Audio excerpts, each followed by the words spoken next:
yang perlu kalian pelajari adalah kalian harus tahu gimana cara bikin database, gimana cara bikin sistem sistem yang bagus gitu loh. Maksudnya yang nggak nggak muter-muter seperti itu. Kalau contoh gini, ceritanya saya punya toko di mana toko itu adalah toko laundry misalnya seperti itu ya. Saya pengen bikin database di mana sekarang saya tuh pengen bikin digital gitu loh. Sekarang semua input data, semua pembelian, semua pemesanan itu dimasukkan ke database. Caranya adalah kalian desain dulu database kalian tuh nanti akan seperti apa. Kalau misalnya laundry, ada member yang membeli, yang memakai jasa laundry maksudnya. Ada nota. Di nota ini nanti ada nama karyawannya seperti itu. Terus di detail order ini itu nunjukin dia tuh order apa aja sih, jenis layanannya misalnya satu hari jadi, parfumnya misalnya parfum parfum A atau parfum B. Ah, ini waktu cuci misalnya yang satu hari jadi kayak tadi misalnya gitu. Layanan jenis itu yang kayak cuci basah, maksudnya cuci kering, cuci setrika kayak gitu. Jadi pertama kalau kalian pengen jadi database administrator, kalian belajar yang namanya bukan web ya, database design. Dan kalau misalnya kalian sudah belajar database design, nah di database design ini kalian bisa belajar framework yang dipakai itu yang pertama adalah Power Designer atau Data Modeler. Ini nggak ada code-nya sama sekali, kalian nggak ngoding sama sekali. Di sini kalian cuma mendesain aja. Kenapa ini penting? Nanti saya akan jelasin. Nah, database itu bentuknya seperti ini. Contohnya ya, database itu bentuknya seperti ini, di mana contoh di member tabel saya punya namanya database laundry. Nah, di member tabela itu banyak nama-nama member yang udah daftar seperti itu, misalnya seperti ini. Dan member itu yang dibutuhin saat member itu daftar, yang dibutuhin pertama adalah nama. Oke, ini nanti ya. Di member table itu ada nama-nama mereka. Jadi kenapa kalian perlu desain dulu sebelum kalian bikin ini? Kalau kalian bikin dulu, kalian nggak tahu nanti bakal bikin harus seperti apa. Jadi sebelum kalian fokus ke coding ya, jatuh ke coding untuk membuat database seperti ini, yang secara langsung diimplementasikan, kalian harus desain dulu. Buat kalian yang masih bingung, desain kayak gini tuh bikinnya tuh kayak gimana gitu ya misalnya. Masukin data, nama, alamat, nomor telepon tuh kayak gimana. Caranya adalah seperti ini. Codingannya tuh seperti ini. Oke, buat kalian yang nggak pernah lihat codingan. Jadi member table, nah saya kan pertama bikin ini ya, namanya member table ya. Member, tabel member. Cara bikin tabel member tuh seperti ini. Gini aja, terus kalian jalanin programnya, langsung kebikin tabel ya. Ini cuma satu tabel. Selanjutnya ada tabel karyawan, ada tabel nota, jenis parfum, waktu cuci, dan layanan jenis dan lain-lain seperti itu. Jadi kalau kalian yang belum pernah lihat coding sebelumnya, misalnya masih semester 1 nih, kalian bakal terjun ke dunia yang namanya layar kalian penuh dengan teks code sebaris-baris kayak gini. Yang kelihatan bosan dilihat seperti itu. Jadi kalian yang informatika dari sekarang harus sudah terbiasa melihat seperti ini. Jangan ngeliat gini, ah malas ah, nggak ada gambarnya, tulisan doang. Jangan gitu ya. Kalian bakal sering nemu yang namanya kayak gini. Nah terus, di database itu bisa ngapain sih? Aku kasih contoh ya.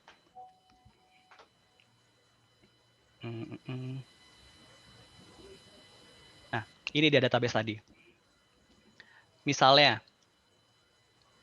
aku pengen lihat tampilkan nama-nama member yang sudah terdaftar pada laundry, misalnya gitu.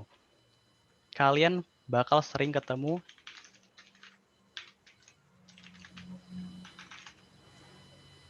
ini dia, ini code namanya, coding supaya kita bisa ngambil data dari member tabel. Nah, muncul semua datanya dari member tabel. Kalau misalnya kita pengen lihat data karyawan, kita jalanin, ini dia karyawan-karyawan yang terdaftar seperti itu. Jadi kalau kalian pengen fokus di database, kalian nanti akan ketemu yang namanya SQL. SQL ini nama bahasa pemrograman ya. Namanya adalah SQL. MySQL, tadi yang baru itu MySQL. Database itu bukan cuma satu macam ya. Kalau yang barusan ini MySQL, ada juga MongoDB, ada juga PostgreSQL, ada juga Oracle. Jadi banyak, sama kayak bahasa pemrograman. Ada yang C++, ada yang Python, ada yang Java, JavaScript, HTML, PHP, itu banyak. Dan fungsinya beda-beda, seperti itu. Jadi kalian yang udah pusing dengarnya, banyak banget, santai, karena kalian masih ada proses, masih lama ya. Nah, selanjutnya adalah software and quality. Jadi nanti kalian bakal ketemu juga yang namanya quality assurance, software tester atau software engineer. Jadi quality assurance ini gunanya untuk menguji atau testing terhadap suatu produk atau aplikasi dari segi kode, UI, dan UX. Maksudnya gini, quality assurance secara gampangnya, kalian memastikan bahwa program yang sudah dibuat itu layak untuk diedarkan, seperti itu. Dan tidak ada error di dalamnya. Tampilannya juga user-friendly, dapat dimengerti sama orang. Itu dia tugas quality assurance. Kedua adalah software tester, dia lebih ke dalam sistemnya. Jadi kalau kalian misalnya bikin aplikasi, itu nanti aplikasinya dites dengan berjuta-juta atau beribu-ribu macam data yang berbeda, apakah nanti akan ada error, misalnya seperti itu. Itu dites di situ. Dan yang ketiga adalah software engineer. Dia melakukan riset dan update pada software atau pengembangan software atau back-end. Nah, kalau kalian pengen jadi quality assurance atau software tester, apa sih yang perlu kalian bisa? Kalian perlu bisa bahasa pemrograman Python dan juga Java, tapi biasanya Python sih. Dan framework yang digunakan adalah Catalon atau Selenium. Framework itu tempat kalian pakai program itu, seperti itu contohnya. Kalau misalnya kalian pengen chat WA, maka bisa dibilang framework kalian untuk mengirim pesan itu lewat aplikasi WhatsApp gitu ya, cara gampangnya maksudnya. Framework itu tempat kita melakukan hal tersebut, seperti itu. Dan yang kedua adalah Selenium. Jadi di quality assurance ini juga ada tipenya. Yang pertama adalah manual testing. Kalian memeriksa adanya bug dengan input secara manual. Jadi kalian masukin data satu-satu nih. Kayak misalnya kalian daftar Instagram nih, kan dimasukin nama. Kalau misalnya namanya itu ada titik atau ada garis miring, nanti error nggak sih? Nah, itu manual testing. Kalau automated testing itu datanya random dan yang dikirim itu langsung skala besar. Jadi dia nge-auto generate data, nanti langsung ditabrakin semua ke website, nanti ada error atau enggak.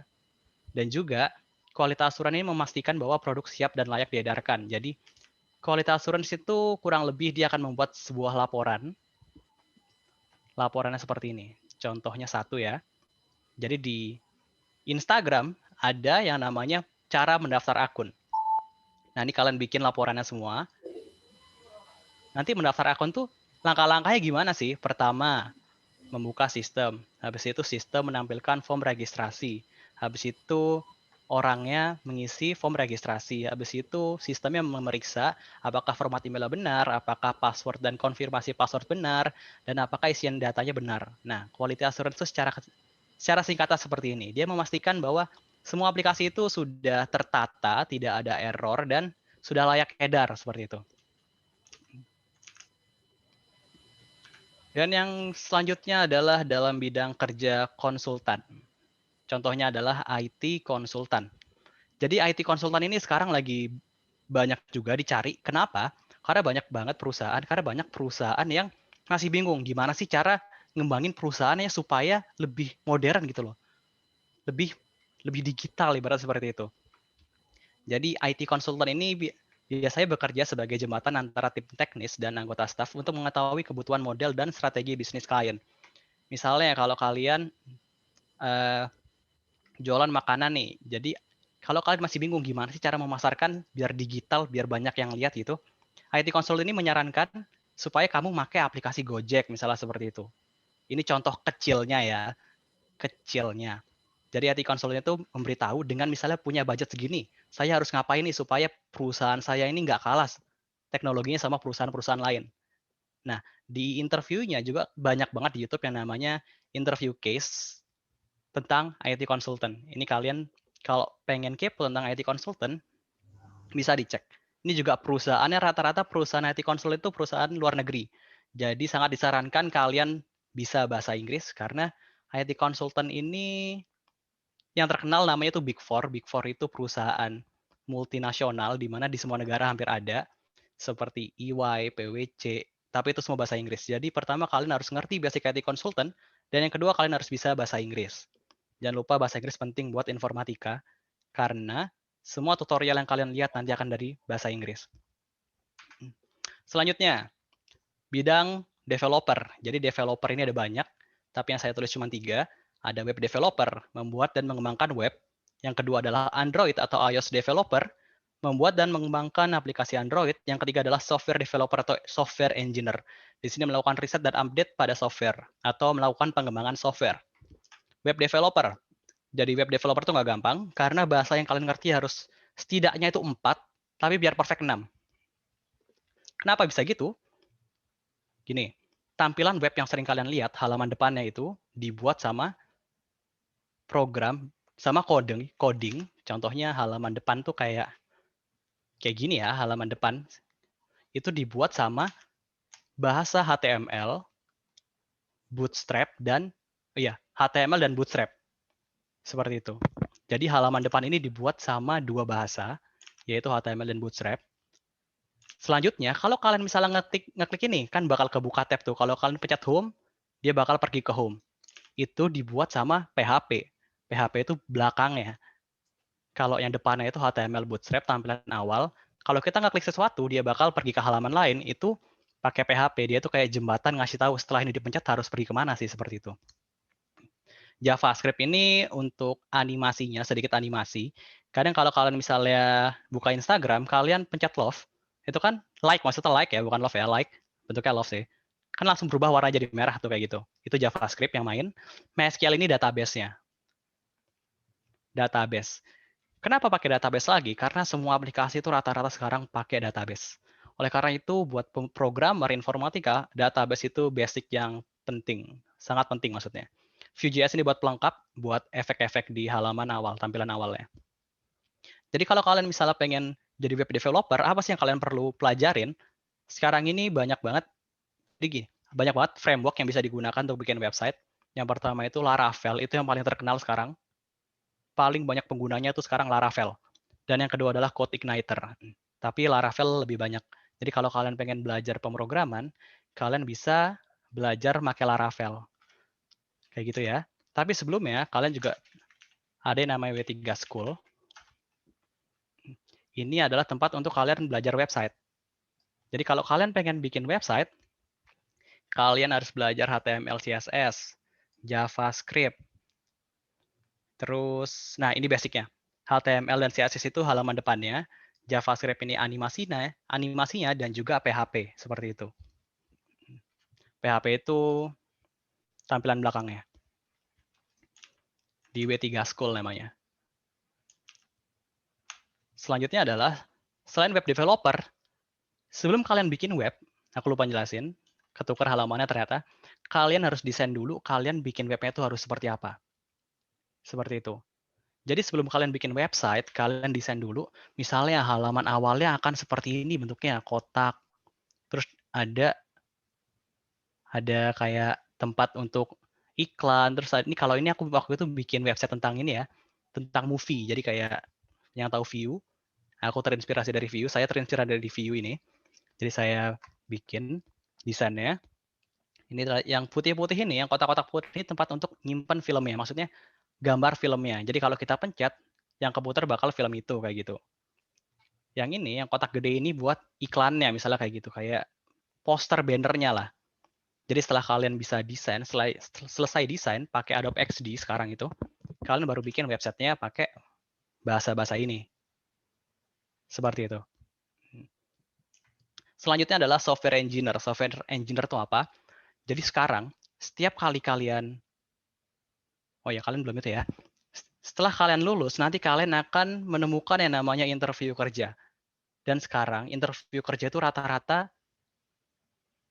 seperti ini soalnya. Seperti problem solving. Jadi, yang dilihat dari sini adalah problem solving dan keterampilan mengefisiensikan coding. Contohnya, contoh soal interview kerja itu, buat informatika khususnya, mencari angka pada deret angka yang sudah disediakan, mencari angka terbesar atau terkecil pada deret angka. Ini contoh soal paling gampangnya. Gimana sih kayak gini tuh? Bikinnya tuh gimana sih? Buat contoh gini ya, saya udah siapin. Misalnya, saya punya, ini adalah codingan di C, bahasa C. Ini biasa dipakai saat kalian pertama kali belajar pemrograman, kalian harus lewat sini dulu. Kenapa? Karena di sini tempat yang paling mudah untuk dimengerti dan juga runtut gitu. Nggak kayak bahasa yang lain. Bahasa yang lain kalian disarankan untuk menguasai C dulu sebelum pergi ke bahasa lain. Contohnya seperti ini. Saya punya angka 1 sampai 10 dan program saya ini mencari apakah angka yang saya masukkan nanti itu ada di deret ini. Sebagai contoh. Nah, kalian nanti akan sering ketemu yang bentuknya seperti ini, CMD namanya. Saya inputkan angka 4. Enter. Data ditemukan. Berarti angka 4 ini ada di deret ini. Contoh lagi, kalau misalnya saya masukin angka 11, kan seharusnya nggak ada ya kalau 11 ya. Karena 1 sampai 10 aja. Saya masukin 11, saya enter, data not found. Jadi coding simpelnya itu seperti ini.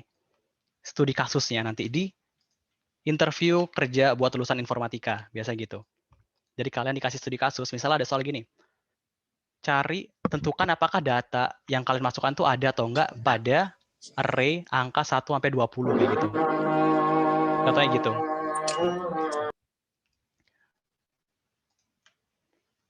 Terus yang kedua, selanjutnya, jadi software engineer ini penting banget karena rata-rata interview kerja buat anak informatika itu bakal dikasih materi tentang problem solving. Selanjutnya adalah apa itu software developer bagian front end dan bagian back end.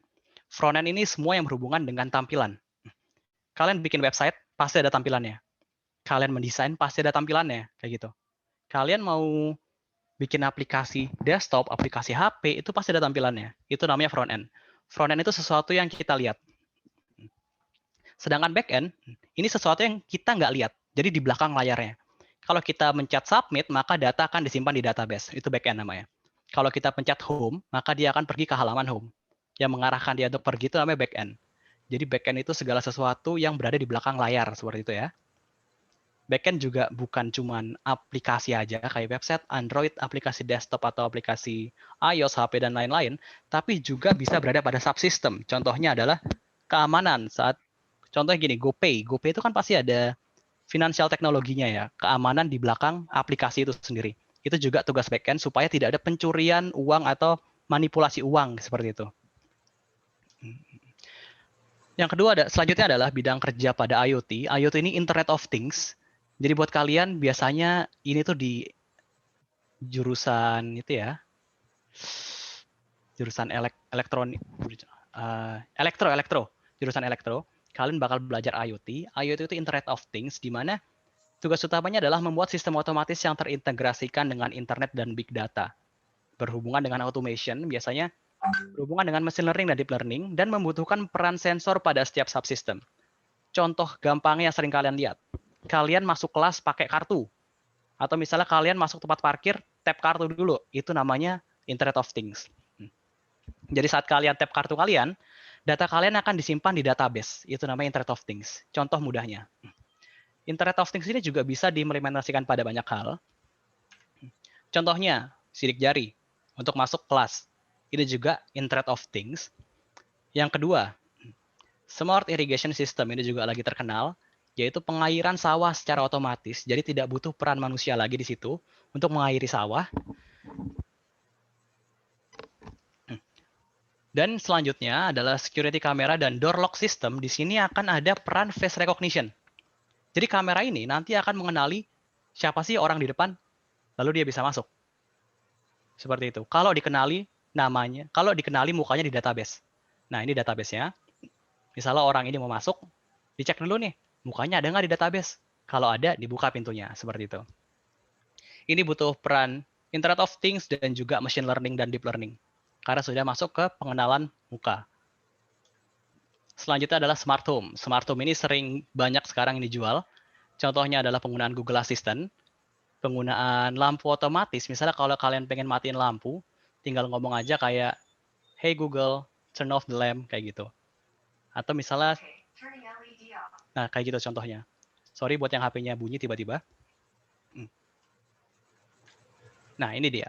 Google Assistant ini buat kalian yang hobi atau kalian pengen terjun di dunia smart home, kalian bisa beli ini namanya Google Assistant atau ini bisa juga dipakai di HP kalian Google Assistant.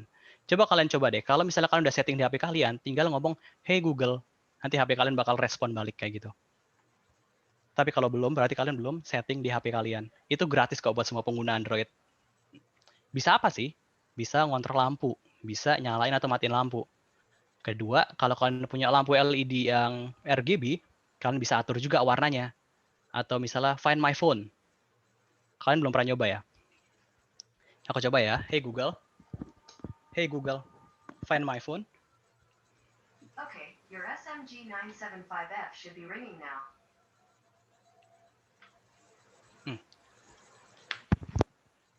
Kayak gitu. Terus yang kedua adalah selanjutnya ada Play Music.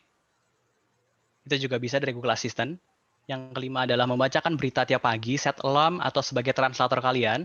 Atau misalnya kalian kalau misalnya pengen advance lagi, kalian bisa matiin nyalain PC kalian seperti itu. Pakai Google Assistant. Di sini ada yang Google Assistant nyala. Belum ada yang pakai ya? Belum ada sih. Oh, belum ada. Oke. Tak coba aja. Oke. Nah, ini dia. Kalau kalian pengen smart home, biar kamar kalian keren misalnya. Ini adalah produk-produk yang tersedia di pasar sekarang. Kalian bisa beli sendiri. Ini cuma referensi ya. Smart ini tuh buat matiin lampu otomatis, nyalain otomatis atau ganti warna. Ya remote ini kalau kalian pengen nyalain AC atau kipas misalnya, tapi pakai remote. Tapi remote ini dikontrolnya dari suara juga kayak gitu. Kalau kalian pengen ada LED strip di pojok-pojok kamar kalian yang lagi ngetren sekarang, ini juga ada power extension. Jadi kalau kalian pengen matiin colokan satu, maka tinggal bilang aja ke Google Assistant, ntar jadi matiin. Ini juga ada kamera. Jadi kalau misalnya ada orang lewat, Google Assistant kalian langsung bunyi seperti itu. Selanjutnya adalah salah satu proyek IoT yang tahun ini dapat voting nomor 1, proyek terbaik, yaitu Smart Mirror. Ini adalah kaca pintar ya sebutannya ya. Di sini selain kalian bisa ngaca di sini, ini juga memberikan informasi, contohnya kalender, jam, tanggal, atau misalnya kalau kalian bikin kalender di google.com, di email kalian bisa tampilin juga di sini. Bisa cek di sini, Magic Mirror Builders. Ini buatnya nggak terlalu susah sih. Ini pakai API namanya. Nanti ya. Nah, komponen-komponen pada IoT, kalau kalian pengen fokus di dunia per Internet of Things, di mana di industri 4.0 ini sekarang kan lagi maju-majunya ya dengan namanya IoT. Pasti kalian udah pernah dengar nih anak IT nih. Internet of Things. Kalian perlu belajar 4 hal ini, di mana basicnya adalah Arduino, ESP8266, dan Raspberry Pi. Jadi kalau pengen IoT aja, kalian perlu belajar Arduino dan ESP8266. Kalau kalian pengen ada machine learning, ada deep learning, pengen face recognition, itu kalian bisa pakai Raspberry. Ini sama kayak komputer, ada yang RAM-nya 1 GB, 2 GB, 4 GB, tapi bentuknya kecil banget. Kayak HP kalian, malah ini lebih kecil daripada HP kalian, kayak gitu. IoT itu juga terintegrasi oleh sensor-sensor, misalnya ada sensor air.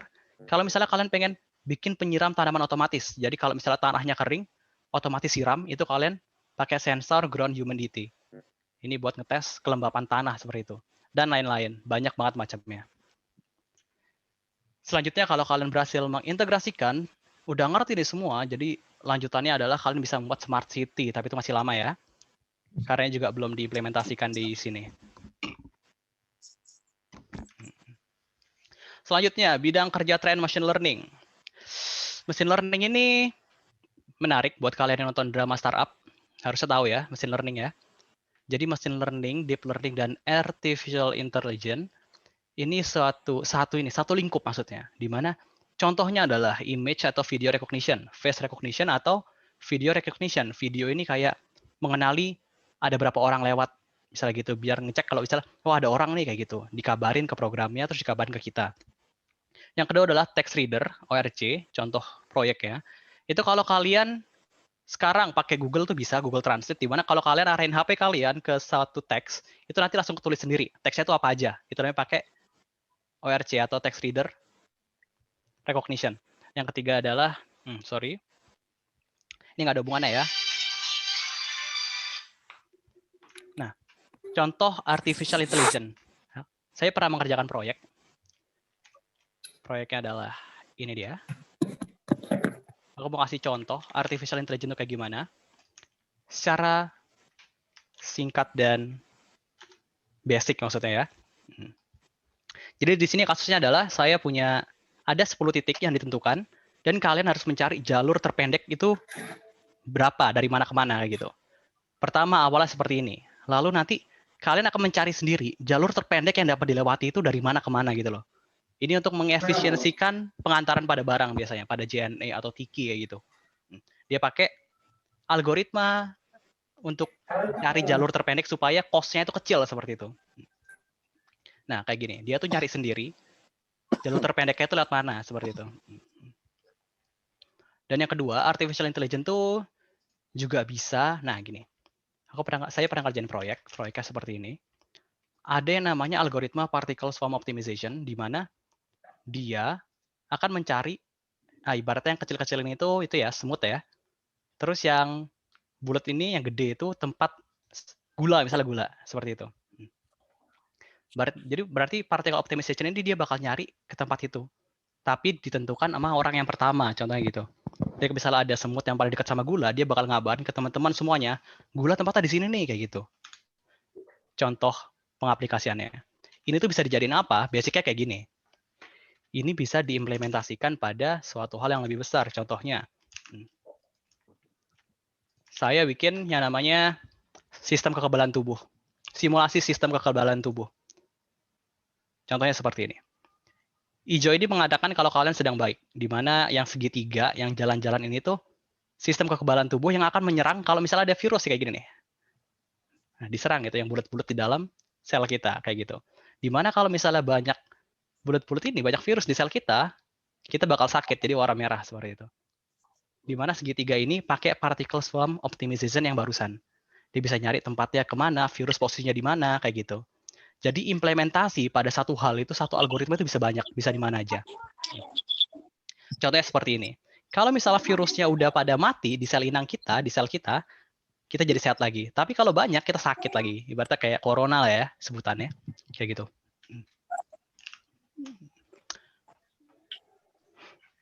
Nah, selanjutnya itu barusan adalah artificial intelligence dan genetic algorithm. Selanjutnya kita fokus ke machine dan deep learning. Jadi buat kalian yang tertarik sama mesin dan deep learning, machine learning dan deep learning sekarang itu contohnya pengenalan tipe mobil misalnya seperti itu. Digunakan untuk melihat berapa banyak sih tipe mobil sedan atau bis yang lewat di jalur tol ini setiap hari seperti itu. Bisa. Atau bisa juga sebagai penghitung atau car counter. Jadi dia tuh ngitung berapa banyak mobil yang lewat. Contohnya seperti ini.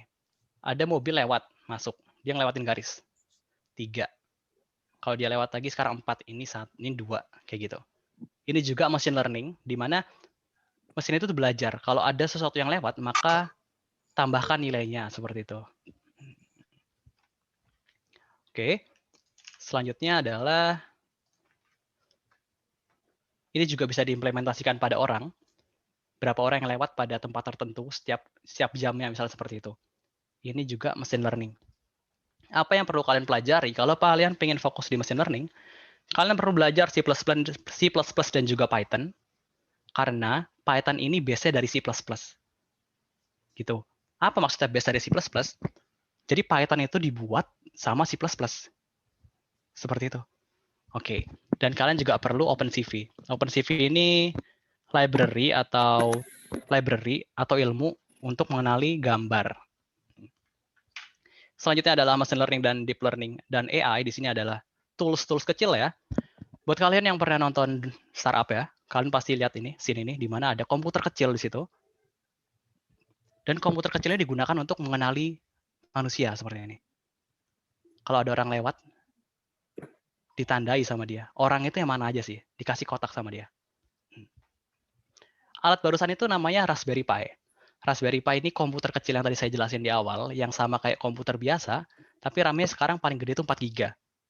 Selain Raspberry Pi, ada juga yang namanya Jetson Nano. Ini saudaranya Raspberry Pi. Ini juga fokus di deep learning dan artificial intelligence. Dan yang ketiga adalah desktop PC kalian biasa. Kalau kalian pengen fokus di machine learning dan deep learning, kalian direkomendasikan install Linux. Buat kalian yang nggak tahu Linux bisa cari ya. Linux itu sama kayak OS kita yaitu Windows, tapi Linux itu lebih bebas. Kalian bisa ngakses banyak hal di situ. Kalian juga bisa ngerusak komputer kalian dari Linux itu sendiri. Maksudnya program kalian dari Linux itu sendiri. Karena Linux dibanding Windows itu banyak banget seperti peraturannya gitu. Kita nggak bisa delete kalau kita bukan ini. Kita nggak bisa edit kalau kita bukan ini. Linux itu bisa kalian manipulasi sendiri. Jadi kalian bebas ngapain aja di OS kalian. OS itu operation system ya. Nah, selanjutnya contohnya. TA saya itu mengenai implementasi miniatur kendaraan otonom berbasis IoT dengan bantuan computer vision seperti ini. Jadi saya bikin autonomous car, self-driving car. Dan komponennya tuh ini, pakai Raspberry. Ini Raspberry 4 GB. Dan juga kamera, intinya adalah Raspberry dan kamera. Di mana kamera ini nanti akan mengenali jalan. Jadi kamera ini nanti akan mengenali stop sign, dia berhenti kalau lihat ini, dia juga akan mengenali lampu merah, kuning, hijau, dan juga halangan. Jadi kalau merah, mobil itu berhenti, kalau hijau di jalan. Dan juga ada haltenya nih. Jadi kita bisa ngasih perintah, nanti mobilnya berhenti di halte biru ya, nanti dia bakal berhenti di halte biru. Kalau mau berhenti di halte hijau, tinggal kasih perintah berhenti di halte hijau, dan juga ada halte merah. Ini dia cara pengenalan jalurnya. Bisa dilihat dari sini. Mobil di kiri kanannya ada jalur warna putih. Itu menandakan batas kiri dan batas kanan mobil harus berada. Itu pakai thresholding, pakai OpenCV yang tadi juga. Dan juga untuk mengenali sampel stop sign tadi, ini, supaya mobil bisa berhenti kalau melihat ini, dibutuhkan yang namanya dataset. Dataset itu gambar yang bisa dilihat dari segala sisi gitu. Jadi kalau kamera kita ngelihat lambang stop yang gambarnya seperti ini, maka dia harus berhenti. Sama seperti untuk traffic light, lampu hijau di jalan, lampu merah dia berhenti maksudnya. Dan juga ini data lain, di mana data ini tidak berhubungan sama sekali dengan stop sign atau traffic light. Jadi kalau kita pengen train data, kita juga butuh data yang errornya, yang tidak berhubungan sama sekali. Nah, contohnya adalah seperti ini. Ada suaranya atau enggak?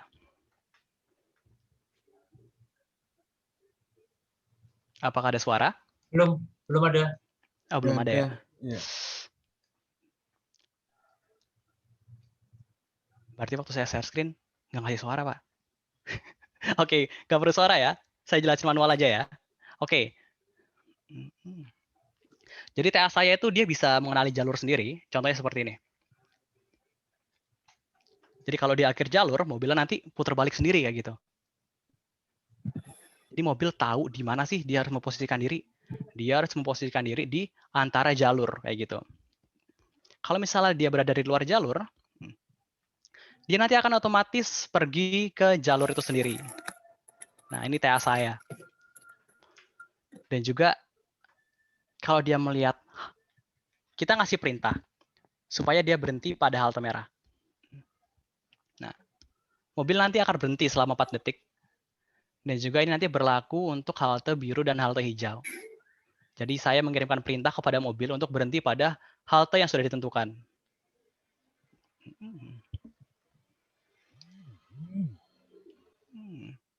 Ini waktu saya buat TA, ini bisa dipakai diimplementasikan pada busway sekarang. Contohnya seperti itu. Jadi nanti busway bisa otomatis, bisa berhenti pada halte secara otomatis juga, bisa mengenali jalur secara otomatis. Rencananya sih gitu, pandangan ke depannya.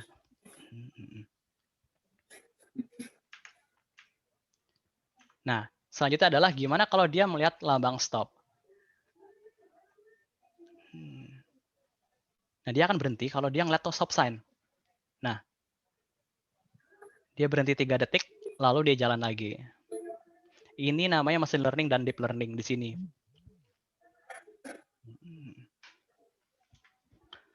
Sama juga untuk lampu merah, dia bakal berhenti. Waktu kita ubah hijau, dia bakal jalan lagi.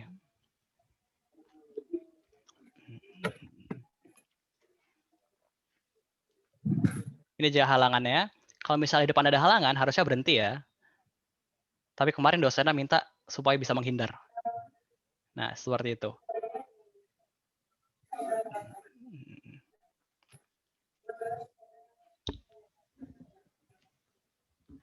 Dia juga bisa belok.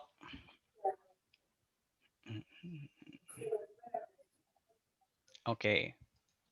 Contohnya penerapan machine learning dan deep learning itu seperti itu. Python juga bisa dipakai buat yang kalian yang cowok-cowok, yang laki-laki pernah main CS:GO. Jujur saya pakai wallhack. Jadi saya bisa ngeliat musuh lewat tembok. Itu pakai Python. Buat yang pernah ya, buat yang main CS:GO maksudnya. Di sini ada yang main CS:GO. Oke. Nah, contoh lain adalah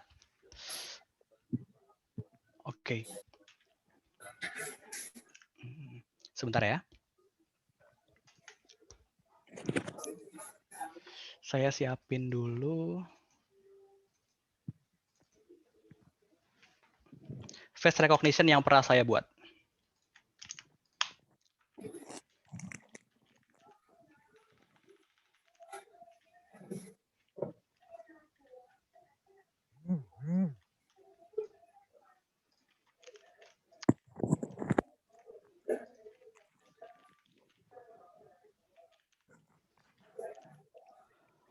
Nah, di sini saya, karena sekarang lagi ada film startup ya, lagi ngehits ya, saya pakai sampel dari mereka. Ini masih di pause ya, oke. Jadi waktu saya jalanin program saya, di mana program itu bentuknya seperti ini. Kalau kalian masih penasaran nama program itu gimana? Seperti ini dia. Ini adalah program untuk mengenali muka, wajah, di mana yang kita butuhkan cuma data di CSV gitu. Jadi kita kalau ingin mengenali suatu wajah menggunakan machine learning, datanya itu nanti akan disimpan di file, kayak file Excel kayak gitu. Oke, jalanin ya. Sebelumnya mohon maaf dulu, jangan kaget. Nah, ini mendeteksi muka, program ini mendeteksi muka. Jadi kalau ada muka, langsung ada kotak di sekitar mukanya, seperti itu. Ini namanya face recognition, menggunakan machine learning dan deep learning. Tapi bisa juga, ini untuk muka aja ya. Gimana kalau kita pengen tahu setiap orang itu siapa namanya, kayak gitu. Saya juga sudah train muka dari setiap orang itu. Contohnya seperti ini nanti. Nah, namanya Suzy. Nah, kenapa dia tahu? Komputer ini tahu karena saya sudah train muka-muka mereka di machine learning saya. Seperti itu. Gimana sih cara ngetrain? Sampelnya itu harus seperti apa? Habis ini saya kasih tahu. Jadi kalau kalian pengen di machine learning, kalian nanti bakal sering ketemu yang namanya pengumpulan data. Ini dia, ini sampel muka. Ini machine learning itu seperti ini. Jadi kalian kumpulin sampel muka yang ada. Ini aku nggak foto satu-satu ya. Ngumpulin sampelnya juga pakai program. Setelah itu kita kasih namanya seperti itu. Nah ini juga sampel mukanya. Jadi nanti kalau dia lihat di video ada yang mukanya mirip seperti ini, berarti orang itu seperti itu. Ini dia machine learning.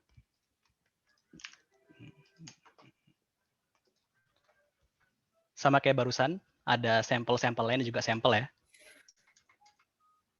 Nah, sekarang ini dia. Kalau kalian pengen mulai pemrograman, itu harus mulai dari mana? Seperti itu. Setiap kali orang memulai pemrograman, pasti belajar dari yang namanya bahasa C atau C++. C atau C++ ini adalah bahasa awal, maksudnya bisa dibilang induk dari, bukan induk ya, basic dari segala macam bahasa pemrograman. Bahasa yang digunakan pemula untuk melatih keterampilan dan logika pemrograman. Dan juga C++ ini alur pemrogramannya lebih mudah dipahami karena sangat runtun dan jelas. Dan juga ini digunakan sebelum kalian berlanjut ke bahasa-bahasa pemrograman yang lainnya seperti itu. Jadi buat kalian yang pengen belajar Python, Java, machine learning, big data, deep learning, kalian harus tahu Python dulu karena Python itu basicnya. Basic dari semua bahasa pemrograman itu Python. Terus bahasa yang wajib untuk semua programmer itu ada dua, yaitu C++ atau SQL. Kenapa C++? Karena dia basic dari semua bahasa pemrograman.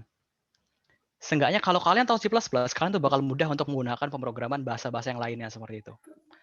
Karena di C++ ini kemampuan menyelesaikan permasalahan atau problem solving studi kasus yang diberikan itu rata-rata menggunakan C++. Tapi sekarang juga bisa menggunakan Python atau Java dan lain-lain. Tapi C++ ini basic dari segala macam pemrograman. Jadi sebelum kalian mulai ke yang lain, kalian belajar C++ dulu. Dan yang kedua adalah MySQL. MySQL ini digunakan hampir di setiap aplikasi.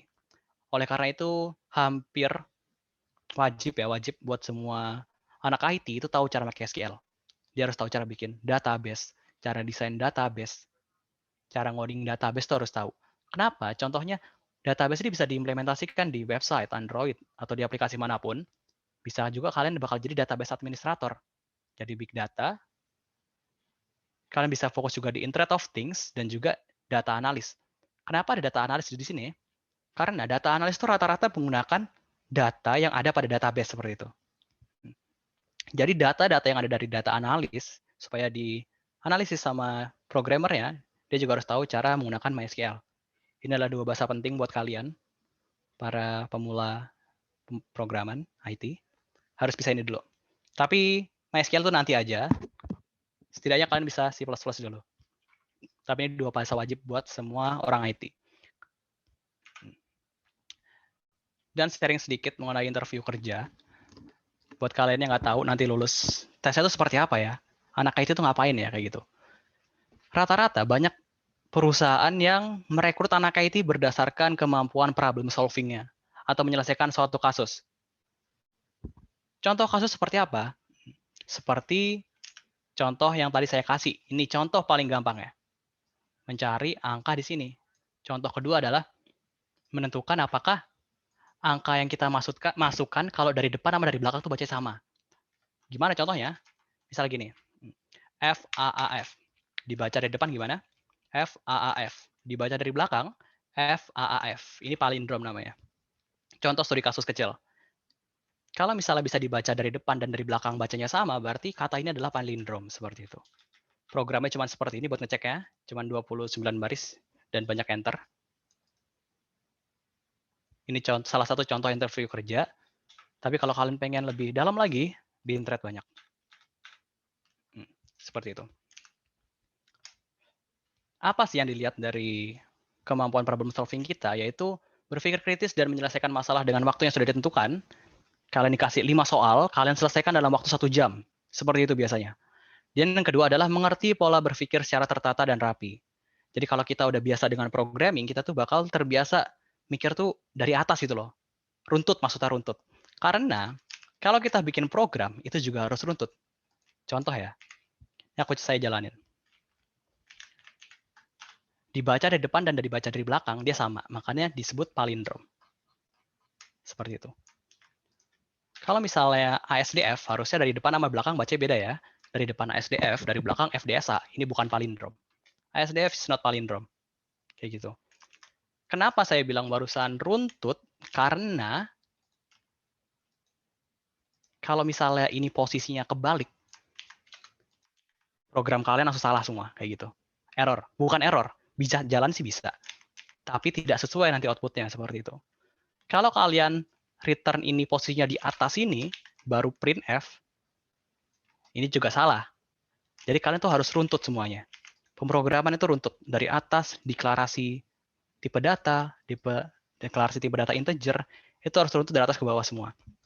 Karena program itu berjalan dari atas ke bawah. Nggak ada yang dari bawah ke atas. Dan dibaca dari kiri ke kanan, bukan dari kanan ke kiri. Seperti itu. Jangan pusing ya. Masih 40 baris sedikit kok ini. Asik. Oke. Di interview kerja juga rata-rata sangat direkomendasikan untuk menggunakan bahasa C++ atau C. Jadi setiap kali kalian pengen input program kalian, itu pasti 2 pertama itu C++ atau C. Karena ini yang paling sering digunakan sama orang banyak. Selanjutnya bisa pakai Java, Python, C# atau PHP kalau kalian sudah bisa, maksudnya gitu, bisa yang lainnya. Tapi basic C++ dan C. Problem solving juga kasus seperti barusan itu bukan cuma di C aja. Bukan cuma pakai bahasa C, Java, Python, C#, PHP. Tapi problem solving juga bisa diimplementasikan dengan menggunakan bahasa MySQL. Contohnya, untuk mengambil atau mengquery data yang dibutuhkan oleh perusahaan. Misalnya gini, ada data perusahaan di mana penjualan dari tahun 1 sampai tahun 10 itu, ini dicatat tiap bulan ya. Misalnya, ambil data jika pemasukan setiap bulan itu lebih dari 100 juta misalnya gitu. Ditampilin aja bulan apa aja. Pemasukan 100 juta itu bulan apa aja sih gitu. Jadi kalau di bawah 100 juta, datanya nggak ditampilin. Itu contoh kecil problem solving dari MySQL. Tampilkan karyawan yang memiliki pangkat direktur misalnya gitu.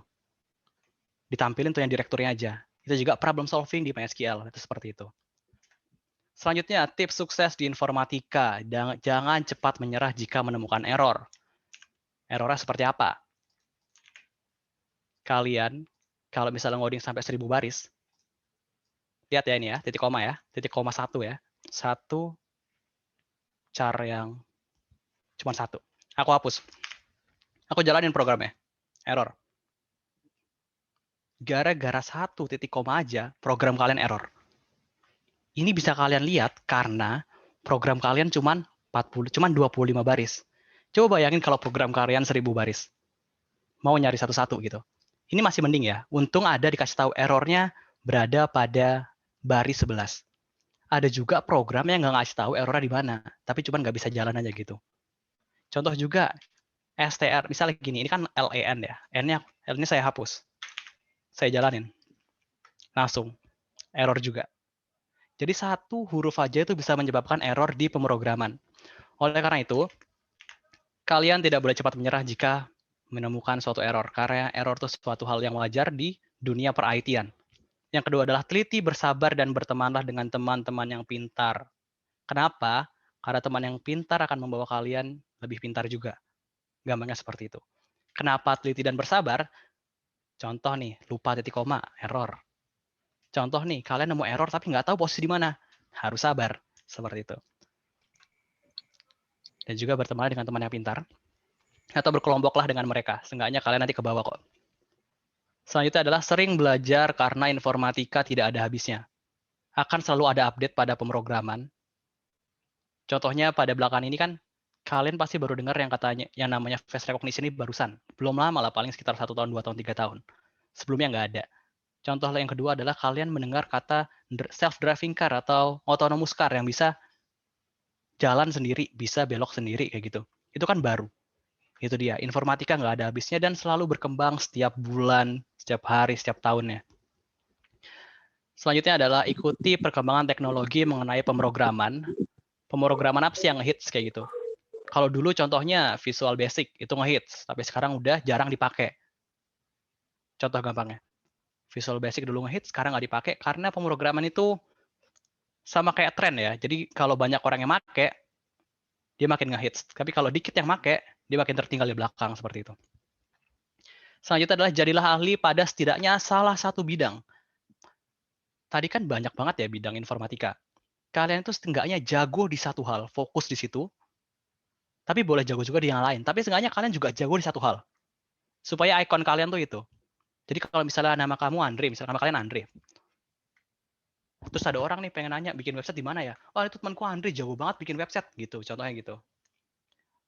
Jadi kalian harus punya ikonik satu, seenggaknya di satu bidang, mau di website atau di machine learning atau di deep learning, bebas di mana aja, tapi seenggaknya kalian punya satu icon di mana kalian tuh jago pada bidang itu, seperti itu. Ada juga yang jago pada algoritma. Kalau jago pada algoritma itu kalian, ada teman saya dia keterima di Gojek bagian backend, yaitu pengamanan aplikasi Gojek itu tesnya sama kayak barusan yang ini, tapi 100 kali lebih ribet seperti itu. Itu yang dilihat adalah problem solving kalian. Gimana kalian menyelesaikan suatu permasalahan yang dikasih dari company ke kalian dengan waktu yang sudah ditentukan. Misalnya 2 jam udah bisa ngerjain 10 nomor gitu.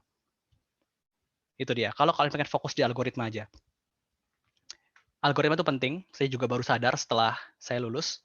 Karena sebelumnya saya fokus di machine learning dan deep learning. Karena banyak juga perusahaan yang kalau mau merekrut anak informatika itu ditesnya dari pemrograman algoritmanya seperti itu. Problem solvingnya. Selanjutnya, tips sukses. Cari kakak tingkat supaya bisa nanya-nanya mengenai dosen A atau dosen B dan tugas-tugas setiap mata kuliah. Kalau kalian kenal kakak kelas, itu namanya kayak cheating ya. Bukan cheating sebenarnya sih. kalian tahu, misalnya sama dosen A itu nanti tugasnya tuh bakal apa sih? Final project-nya bakal kayak gimana sih? Kayak gitu. Seenggaknya kalian tahu dulu, bisa nanya. Kalau kalian mau juga, kalau kakak kelasnya baik juga kalian bisa minta, Kak minta dong materi semester 2-nya gitu. Jadi kalian udah ada gambaran nih nanti semester 2 tuh bakal ngapain aja kayak gitu. Ini udah saya lakukan sejak semester 3. Saya sering minta final project pelajaran-pelajaran atas ke kakak tingkat supaya saya tahu ntar gambarannya tuh bakal seperti apa final project-nya seperti itu. Ini juga bakal membantu buat kalian yang misalnya biasanya final project itu dikasih di 1 bulan atau 2 bulan terakhir sebelum kalian libur. Jadi kalian kalau misalnya punya bocoran mengenai final project, kalian tuh tahu gitu loh nanti harus seperti apa dan kalian bisa cicil dari bulan pertama kali kalian masuk semester. Ini buat recommended banget buat kalian yang sering ikut organisasi seperti itu, kayak saya misalnya. Ikut organisasi supaya pembelajaran yang nggak tertinggal, kalian harus tahu tips ini nih, ini tips penting banget nih. Kalian tanya cutting kalian mengenai belajarnya tuh nanti ngapain sih kayak gitu. Yang kedua, daripada di kos-kosan, mending di lab. Meskipun saya seringnya di rumah. Main ke lab. Pasti ada lab di kampus kalian. Dan kalau kalian sering ke lab, kalian akan otomatis kebawa nanti pinternya kok. Kalian bakal tahu labnya itu ngapain aja, fokus di mana, kalian ntar juga belajar. Misalnya apalagi kalian daftar jadi admin lab seperti itu. Itu pasti ntar sering dikasih proyek sama dosen-dosen kalian. Dan juga di liburan ini seringlah cari pelatihan dan carilah sertifikasi supaya kalau kalian daftar kerja pasti ditanya sertifikasi itu. Nomor 1 sih. Seperti itu. Sorry ini uangnya belum saya ganti gambarnya. Keterampilan penunjang. Di pemrograman kalian harus bisa mengetik 10 jari. Kalau enggak nanti kalian ketika lemot. Nanti aku tunjukin.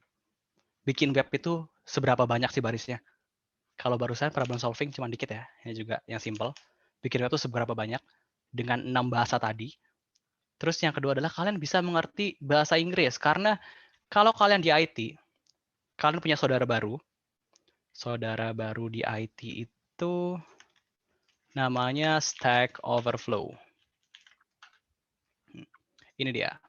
Kalian kalau bingung nyari masalah di sini semua lengkap. Contoh.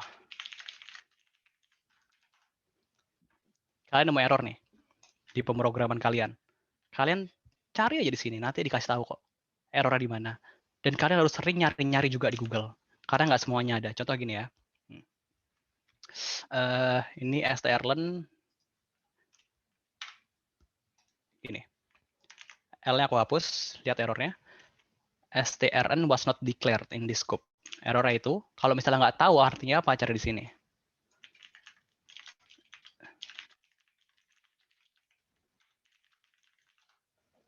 Nanti dikasih tahu di sini.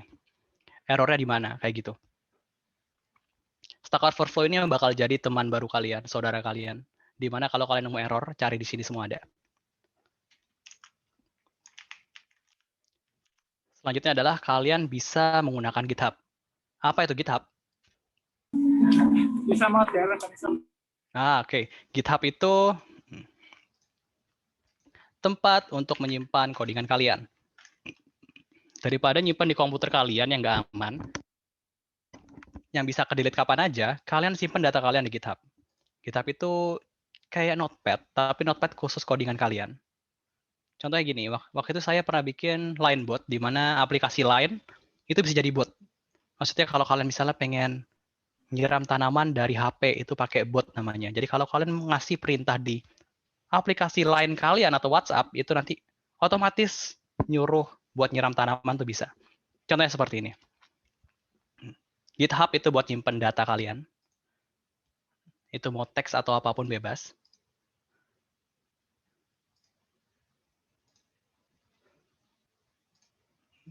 Kayak gini, ini codingan ya.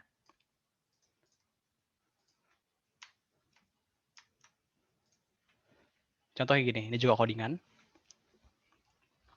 Contoh yang lebih panjang, TA saya harusnya ada di sini. Ah, ini dia.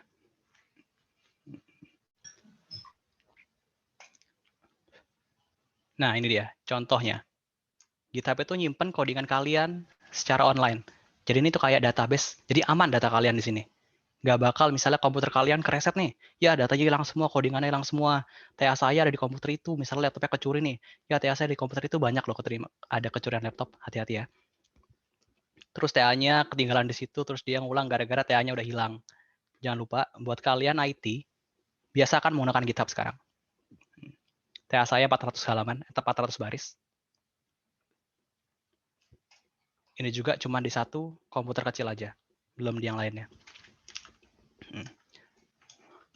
Oke, selanjutnya aku pengen ngasih tahu, bikin web itu codingannya sebanyak apa.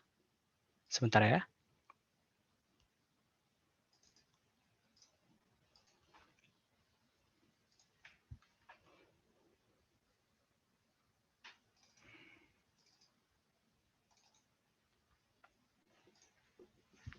Oke, ini saya pakai Laravel.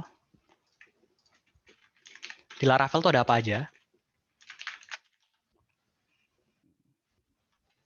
Di Laravel itu ada, ini dia, ini Laravel.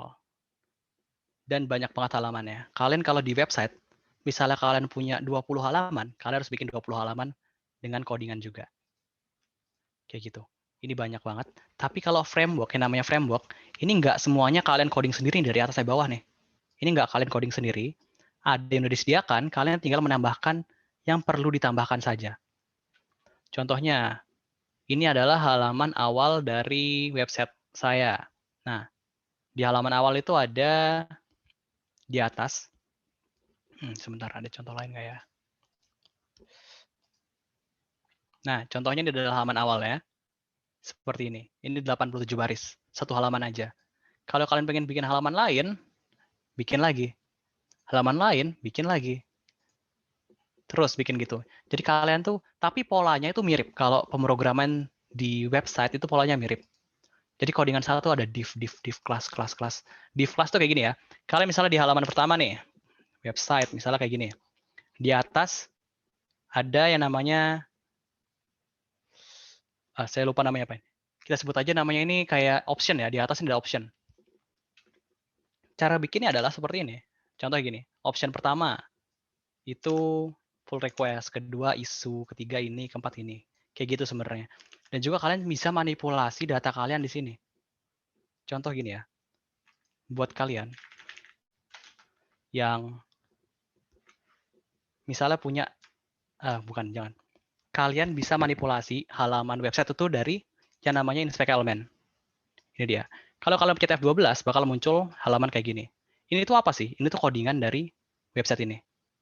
Sama kayak saya tunjukin tadi. Kalian juga bisa ngubah data di sini. Nah, ini Google nih. Saya ganti. Halo semua. Berubah namanya jadi halo semua. Ini namanya inspect element. Ini tempat yang berbahaya. Kenapa? Karena hacking itu bisa terjadi di sini. Kalian bisa tahu sistem di belakang kayak gimana. Kalian bisa tahu cara bikin programnya gimana. Database disimpan di mana, seperti itu bisa. Tapi karena Google ini nggak bisa ya. Karena dia sudah tingkat tinggi. Dan juga Laravel itu udah nggak bisa karena udah tingkat tinggi. Yang bisa itu kalau kalian ngoding secara natif. Natif itu kalian nggak pakai framework apa-apa, dan ngodingnya polos seperti itu. Oke. Sampai sini sudah selesai, bisa kembali ke Pak Bagus.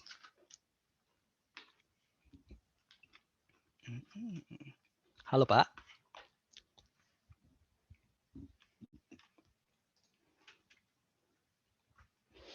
Oke, kalau nggak ada, saya lanjutkan aja. Pak Bagus, ada yang mau diomongin? Oke. Ada yang mau disampaikan, Pak? Baik, terima kasih Mas Faris. Ya, sama-sama. Luar biasa penyampaian materinya ya. Untuk adik-adik, berarti pada sesi berikutnya adalah sesi tanya jawab ya.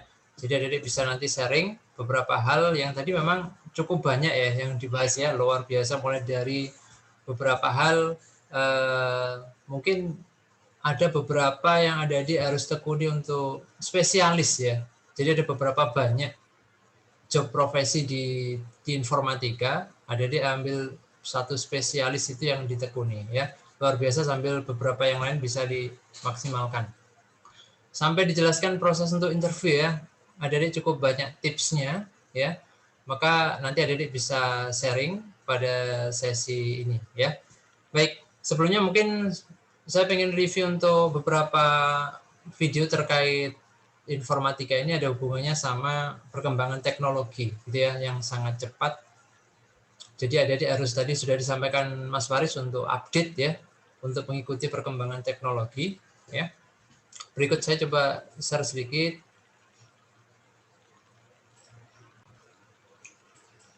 Nah, ini ya.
Oke ya.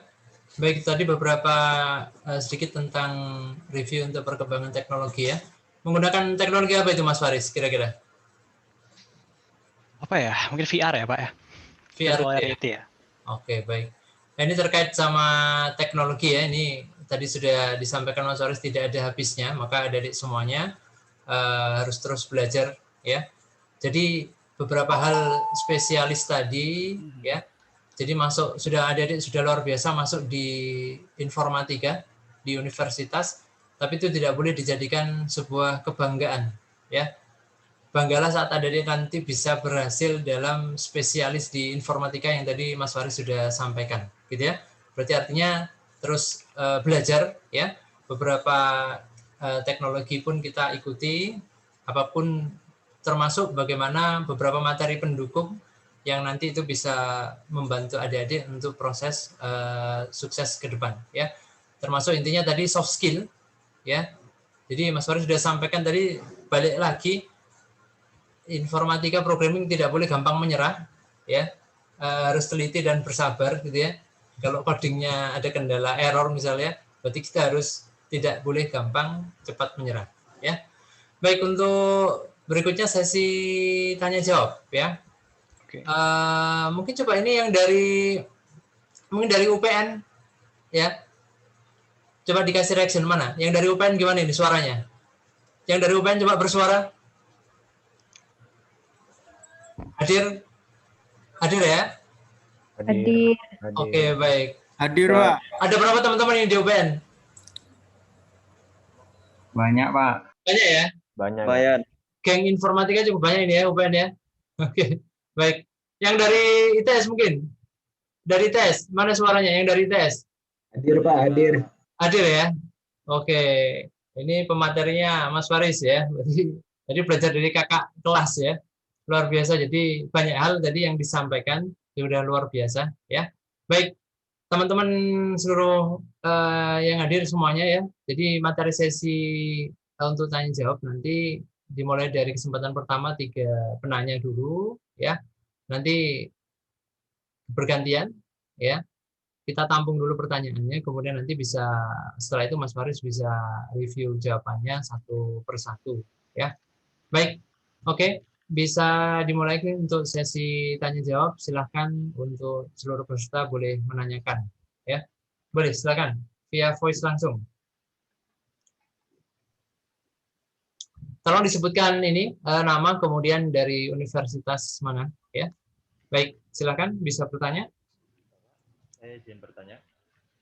Baik. Nama saya Ahmad Ferdiansyah dari Universitas Institut Teknologi 10 November. Oke, baik. Saya ingin bertanya, saya ada sedikit kendala di teknik informatika ini. Kalau sejauh ini untuk program mengikuti pembelajarannya sih tidak masalah, cuman untuk sekedar pemahamannya, lalu untuk penyusunan program-programnya itu saya masih ada kendala, bingung gitu. Nah, itu cara pembelajarannya kalau misalnya menurut Bapak itu bagaimana ya yang enak gitu agar lebih mudah dipahami buat belajar pemrograman ini. Terima kasih. Baik. Baik. Untuk pertama saya tampung dulu ya Mas Ahmad, bagaimana cara belajar untuk memahami sebuah program ya. Ya, baik, untuk terima kasih Mas Ahmad. Terus kemudian untuk yang kedua, silakan. Yang kedua.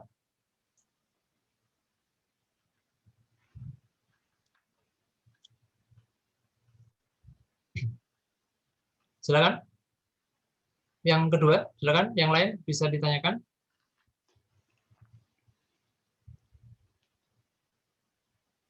Ya, mungkin terkait tadi Mas Faris awal disampaikan, mungkin kita harus fokus ya untuk informatika ini adalah memang tidak tidak mudah ya, tapi bisa. Misalnya dengan fokus tadi, jadi tidak hanya sekedar mencoba saja, tapi bagaimana nantinya harus bisa ya. Baik, oke, penanya kedua silakan diberikan kesempatan. Izin bertanya, Pak. Boleh, baik. Farel ya. Farel Claudius Solo dari Universitas Sangkabuana IPKP Bandung. Jadi begini, misalnya ada suatu program yang kita coba selesaikan, namun codingannya kurang tepat. Nah, apa sih masalah atau solusi yang tepat untuk menyelesaikan codingan tersebut jika kita masih error gitu? Walaupun kita sudah tahu kondisinya errornya di mana. Sekian, terima kasih. Oke, baik. Terima kasih Mas Farel ya. Untuk coding yang error ya, bagaimana solusinya agar proses tersebut bisa berhasil ya. Baik, oke. Terus ketiga, baik silakan bisa bertanya.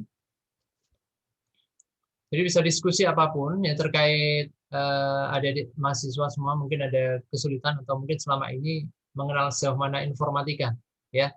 Jadi pentingnya tadi adik-adik menguasai basicnya itu dari awal ya. Tadi sudah disampaikan juga basic dari mungkin pemrograman C++ dan juga SQL ya. Baik, oke, penanya ketiga. Silakan. Diberikan waktunya.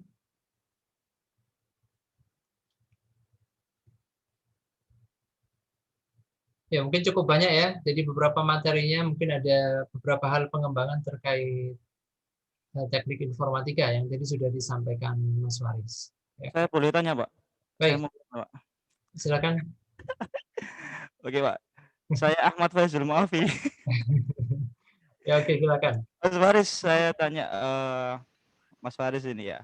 Mas Faris, Siapa? saya mau tanya Mas Faris. Lu jangan Pak Mas. Siapa? Mas Faris, apa namanya? Ada berapa banyak data base yang bisa ditampung di dalam SAMPP? Terusnya untuk maksimalnya ya. Berapa ribu data yang bisa ditampung di dalam database MySQL-nya? Itu aja. Soalnya kalau masalah bilang kalau big data, saya sebelumnya sudah pernah ikut seminar banyak big data, entah itu dari Google, entah itu dari Midtrans dan lain-lainnya. Jadi saya mau tanya itu kalau maksimal berapa sih data yang bisa ditampung di dalam database SAMPP yang terutama di MySQL-nya? Itu aja. Oke, terima kasih Pak Mas Izul ya. Tadi dulu. Oke, baik. Ya. Dari UPN ya Mas Izul? UPN, Pak. Dari UPN. Oke, baik. Alumni. Oke. Baik, Mas Waris sudah ada 3 penanya. Yang tadi dari Mas Ahmad, bisa direview untuk jawabannya bagaimana konsep untuk belajar program yang mungkin selama ini Mas Ahmad ada kesulitan ya, mungkin secara pemahaman dari konsep program. Bagaimana enaknya untuk proses belajar program agar bisa berhasil? Oke, siap. Terima kasih Pak Bagus. Untuk Ahmad ya, dari Informatika ITS. Program nggak masalah, tapi pemahaman dan penyusunan program masih bingung. Cara belajar agar mudah gimana? Jadi sebelum ini yang dimaksud programnya itu kalau dalam problem solving, itu saya punya saran. Cara belajar adalah sebelum menyelesaikan suatu permasalahan yang diberikan atau soal yang diberikan, ada suara saya Pak? Ada, oke. Oke, sebelum menyelesaikan suatu permasalahan yang diberikan, lebih baik dibikin dulu skemanya gimana menyelesaikannya. Jadi kita tuh nggak bisa menyelesaikan suatu permasalahan yang diberikan langsung program di tempatnya waktu itu juga seperti itu. Jadi sebelum Mas Ahmad ini program, dibikin dulu skema, dicoret-coret di kertas dulu. Misalnya pertama input data, setelah input data mau ngapain atau enggak, dibikin dulu flowchart-nya. Tapi mungkin kalau flowchart agak lama, disimpan dulu logikanya gimana untuk menyelesaikan problem tersebut di dalam kertas coret-coretan dulu. Baru mulai diprogram jika memang coret-coretan itu sudah benar seperti itu. Jadi kalau pertama kali baru menerima problem, jangan langsung di-coding di tempat itu juga.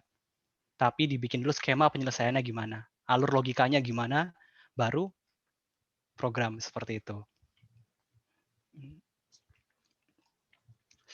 Sama kalau misalnya agak bingung, kembali lagi seperti yang tadi, kalau kita belajar coding itu harus, basic-nya juga harus ngerti ya sebelum ke tingkat advance-nya ya. Oleh karena itu, mungkin bisa review mengenai apa sih yang tertinggal seperti itu. Yang masih belum ngerti itu di bagian mana, supaya nanti nggak bingung lagi seperti itu. Dan untuk runtutannya, penyusunan programnya masih bingung dari mana ke mana, itu dibikin skemanya dulu. Kalau misalnya cari di internet itu banyak flowchart-nya, seenggaknya tahu flowchart-nya gimana, baru diprogram seperti itu. Jangan langsung program waktu kita nggak tahu gimana cara nyelesainnya, karena itu nanti bakal berantakan, bisa dibilang seperti itu. Seperti itu, Mas Ahmad. Ya, baik. Terima kasih Pak atas penjelasannya, Pak. Iya.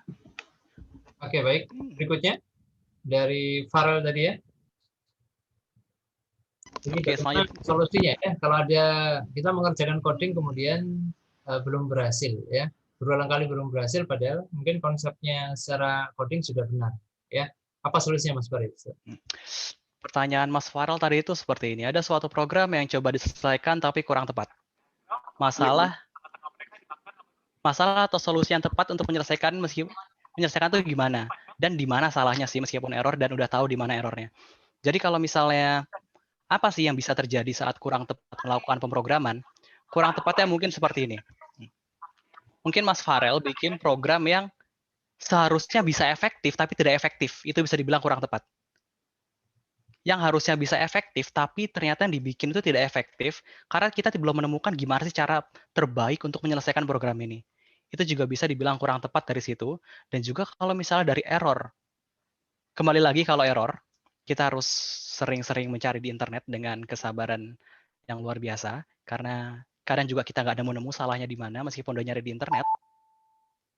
Dan kalau misalnya misalnya bikin web nih ada error di satu tempat, diikutin lagi tutorial, misalnya ada di YouTube atau di mana. Seperti itu, Mas Farel. Itu pengalaman saya sih.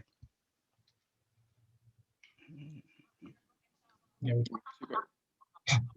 Baik, terjawab ya, Mas Farel ya. Ya, terjawab, Pak. Terima kasih. Baik. Oke. Oke, yang ketiga, Mas. Untuk Mas Izul ya, pertanyaan berapa banyak data yang bisa ditampung di SAMPP? Untuk itu sendiri sebenarnya saya belum tahu berapa, karena saya belum pernah nyari sebenarnya. Dan untuk mengenai database, sama saya juga belum tahu mengenai database, Pak Izul, tapi mungkin nanti bisa saya cari tahu, mungkin lewat PC aja ya, supaya saya juga bisa memastikan. Oke. Gimana sih yang benar seperti itu. Siap. Thank you. Oke. Ya. Karena di kuliah juga kita nggak diajarin database sebenarnya, maksudnya saya. Makanya itu, aku sebenarnya saran aja. Oke. Gitu. Karena kalau kita bicara big data kan besar, pasti Betul. ada maksimum data lah di sana. Nggak ada minimal, pasti ada maksimalnya. Nah itu sih. Oke, Mas Haris, makasih. Ya. Oke, baik. Untuk berikutnya pada kesempatan kedua, ya. Mungkin ada penanya yang lain, silakan. Silakan bisa ditanyakan pada kesempatan kedua. Silahkan ditanyakan di luar teknis nggak apa-apa loh. Boleh terkendala mungkin di luar teknis boleh, ya. Oke, Mas Waris, kalau dari teman-teman dulu mungkin ada ya dari SMA mungkin yang jurusan IPS gitu ya. Ini terkait mungkin dulu pernah masuk di IPS terus kemudian masuk informatika ya. Terus mungkin dia mencoba-coba gitu Mas. Jadi bagaimana proses informatika sebenarnya, jadi mencoba. Nah, kiatnya apa ini Mas? Jadi kalau dia dari IPS itu bisa jadi programming handal seperti itu. Oke. Jadi saya juga punya teman, dia dari SMK, di mana materi IPA-nya itu nggak terlalu diajarkan, seperti itu ibaratnya. Iya, benar. Jadi dia di ITS itu sendiri, di angkatan saya ada 2 orang dari SMK, meskipun dia tidak punya background IPA atau misalnya matematika yang kuat seperti itu, tetap dia bisa mengikuti, karena pada dasarnya informatika itu di luar IPA yang diajarkan saat SMA seperti itu. Karena pas informatika itu lebih kayak membuat program, itu nggak membutuhkan seperti kemampuan bisa menghitung, itu nggak perlu. Kecuali untuk bagian problem solving. Problem solving itu perlu, kuat di matematikanya, dan juga itu bisa dipelajari, karena banyak sekali tipe macam-macam problem solving di internet itu gimana cara penyelesaiannya, seperti itu. Oke, baik. Jadi kalau misalnya nggak punya background, kalau pengen terjun di problem solving itu bisa dipelajari lagi, tapi kalau untuk yang nggak problem solving itu cenderung lebih mudah bisa dibilang seperti itu. Jika memang menghindari hitungan matematika, misalnya seperti itu. Tapi untuk informatika sendiri awalnya masuk misalkan mencoba mencari tahu terus kemudian tidak suka gitu Mas. Tapi lama-kelamaan artinya bisa suka gitu Mas. Jadi syaratnya suka untuk bisa ini programming atau gimana? Misalkan awal dia pengen tahu masuk informatika, terus kemudian kok di situ kok seperti ini, ada bahasa program yang bermacam-macam. Oke. Di situ akhirnya dia tidak seberapa suka bidang itu, tapi bagaimana agar dia berhasil tipsnya gitu. Oke. Jadi ini juga cerita teman saya. Dia nyoba informatika gara-gara waktu itu yang paling ngehits waktu itu katanya soalnya. Iya. Tapi pas dia udah masuk, dia tuh kayak cerita kalau dia nggak suka. Iya, sesuai. Tapi pada akhirnya dia tetap bertahan karena pertama dia nggak mau ulang, kedua dia nggak mau di DO, ketiga dia nggak mau pindah tempat, dan yang keempat tips biar berhasil meskipun kalian nggak suka itu, kalian bertemanlah dengan teman-teman yang seenggaknya sabar ke kalian gitu loh, yang bisa ngajarin kalian, yang sabar kalau misalnya dia tuh mau ngeri tugas kalian dari awal sampai akhir itu ada pasti. Jadi kalau kalian punya teman sobat karib itu kalian sekelompok sama dia aja, ntar juga dibantuin kok dalam tugas-tugasnya. Tapi kalian jangan benar-benar lepas tangan, kalian juga ikut kontribusi. Misalnya bukan di bagian codingnya. Contoh, kalau misalnya mau bikin web, itu kan kalau sebelum kita bikin web, pertama ada desain. Kedua, ada kuesioner ke orang dulu. Misalnya, kalau webnya tampilannya gini, bagus nggak sih? Kalau ngekliknya berapa kali, bagus nggak sih? Mungkin kalian bisa di bagian itu dan bukan di bagian programmingnya, kalau memang nggak tertarik di programmingnya, seperti itu. Jadi, bertahanlah. Baik, luar biasa.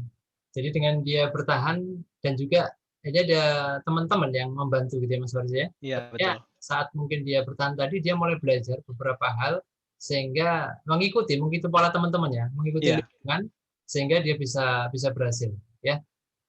Artinya ada tim ya. Kita tetap kerja sama sinergi dengan tim kita ya, teman-teman kita yang luar biasa sudah membantu ya. Baik, mungkin ada yang ditanyakan selain itu. Silakan. Masih ada waktu.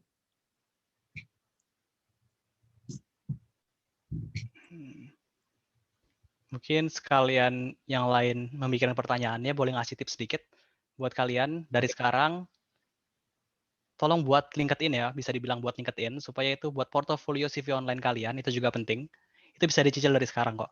LinkedIn itu banyak banget rekruter kerja yang rekrut kalian dari situ nanti. Berdasarkan kompetensi yang kalian tuliskan di situ, atau sertifikasi yang telah kalian dapatkan di situ. Seperti itu. Kalau mau juga follow saya juga nggak apa-apa kok. Oke, baik. Ada tips lagi tambahan dari Mas Faris ya tadi ya. Oke, silakan yang lain. Itu dari Mbak Ilyasa Nanda. Oke, baik. Menanyakan bahwa apakah kita perlu menghafal sintaks? Oke. Oke, Mas ya. Ilyasa Nanda. Oke. Menanyakan bahwa apakah kita perlu menghafal sintaks coding dan bagaimana caranya agar tidak lupa seperti itu. Sintaks coding itu tidak perlu dihafal, tapi kalau kalian terbiasa, kalian bakal hafal. Tapi dalam basicnya kalian nggak perlu hafal kok. Karena sintaks coding itu banyak banget tipenya. Dan kalau ngafal juga sepertinya tidak mungkin.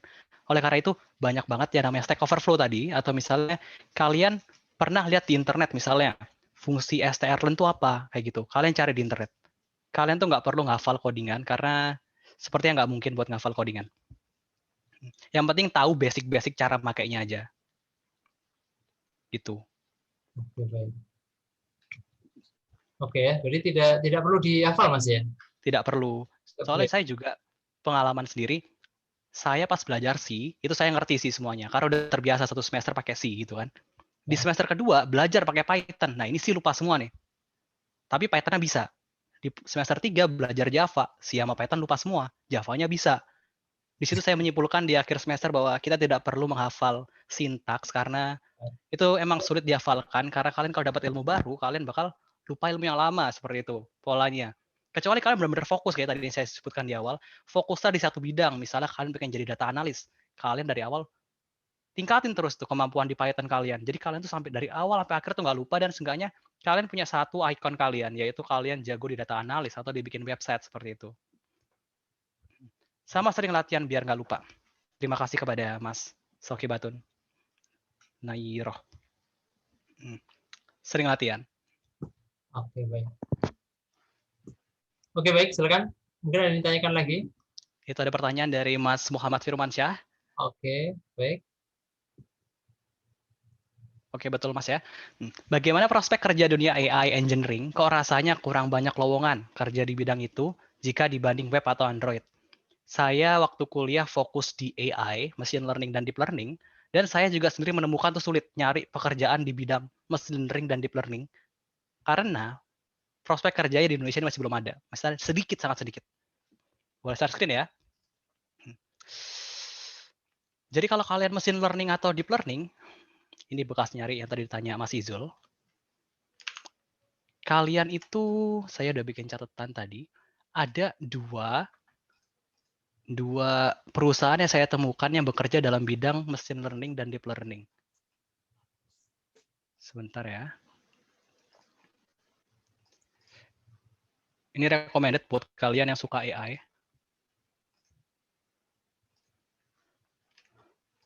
Yang pertama adalah NotFlux, yang kedua adalah PIN.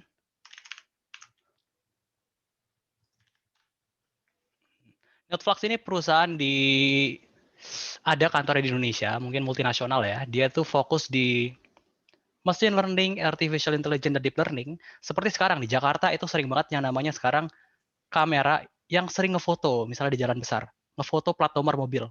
Itu tuh kurang lebih dari NotFlux atau dari PINS. PINS itu anak perusahaan BUMN yang fokus juga di Internet of Things, deep learning, machine learning, seperti itu. Jadi saya juga baru tahu dua perusahaan ini aja, mungkin yang bergerak dalam bidang AI, machine learning, dan deep learning. Yang pertama adalah PINS. PINS ini juga by Telkom Indonesia. Yang kedua adalah NotFlux. Tapi emang jarang, bener jarang kok. Saya juga setuju itu jarang.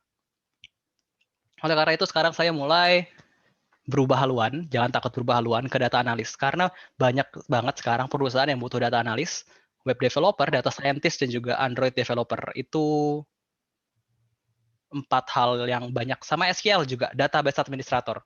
Banyak juga tes sama pakai SQL.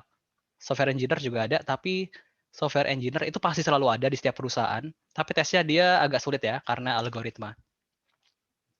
Yang paling gampang tesnya kalau menurut saya pribadi itu saat tesnya SQL.